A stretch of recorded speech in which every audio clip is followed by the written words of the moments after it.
9h, 11h, Europe 1 Culture Média. Philippe Vandel. Bonjour Virginie Efira. Bonjour Philippe. Content de vous entendre, de vous voir dans ce studio. Vous êtes comédienne, vous étiez fait connaître à la télévision, notamment sur M6, La Nouvelle Star, 10 ans de carrière télé, je ne vais pas tout raconter. Et puis, vous êtes devenue comédienne, des comédies romantiques d'abord, et puis des films de plus en plus importants, notamment Victoria, la première de vos 4 nominations au César, Un amour impossible d'après Christine Angot, puis Le Grand Bain, puis Lui et Guillaume Canet, puis Benedetta avec Paul Verhoeven, pardon.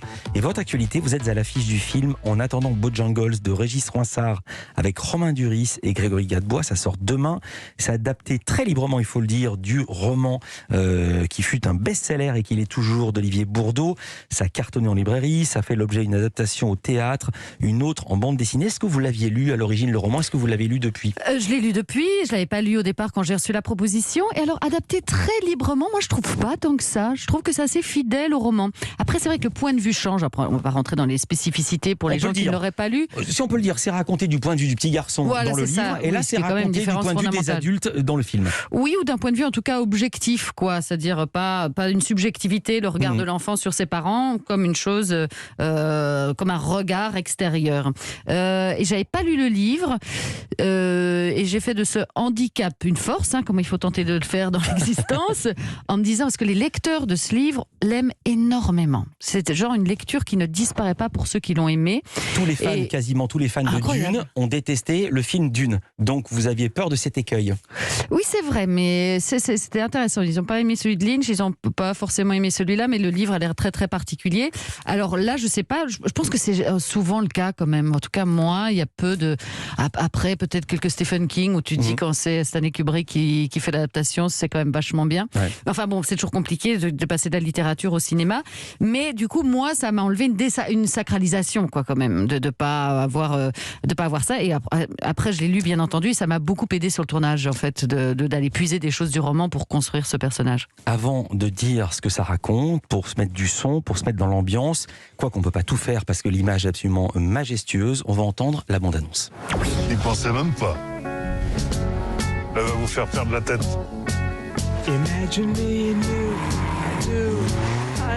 Marions-nous tout de suite, nous allons oublier. Je jure d'aimer toutes celles que vous serez, de les accompagner partout où elles iront. Partout. Absolument partout.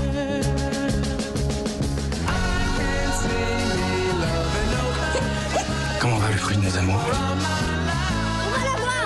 Ah, vous le truc un menteur. Ça n'existe pas, les parents qui n'ouvrent jamais leur courrier. Ils fêtent avec 300 personnes tous les soirs, c'est ça?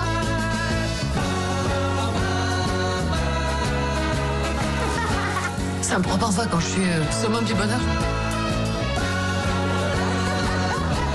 Je passe à l'extrême inverse sans crier gare.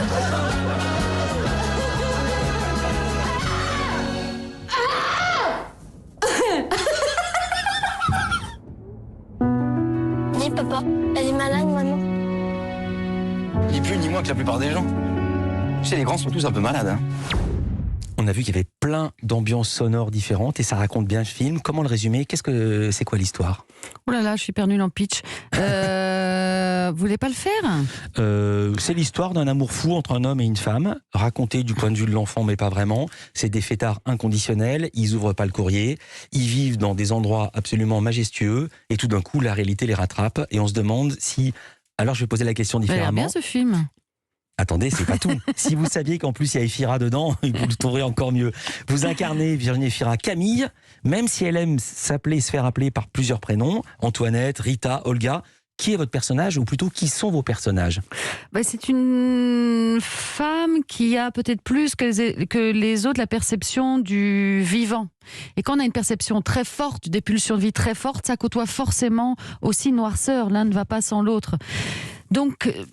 sans rentrer dans un aspect trop psychologique, peut-être qu'elle a eu enfant, enfin elle a eu enfant, elle s'est retrouvée face à des grandes difficultés d'existence et qu'elle s'est mise un paravent d'imagination possible.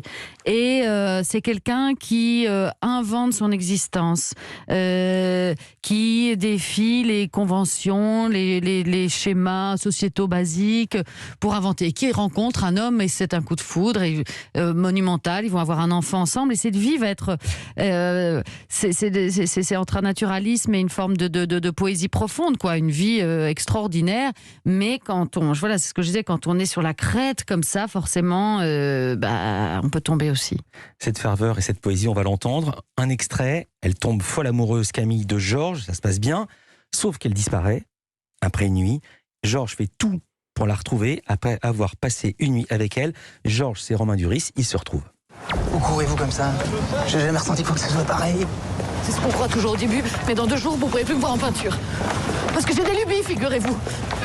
J'ai horreur du quotidien, je m'ennuie très facilement, je suis très capricieuse, toujours en retard, d'une jalousie maladive, c'est bon. Attendez, vous n'avez pas le monopole du désastre. Hein.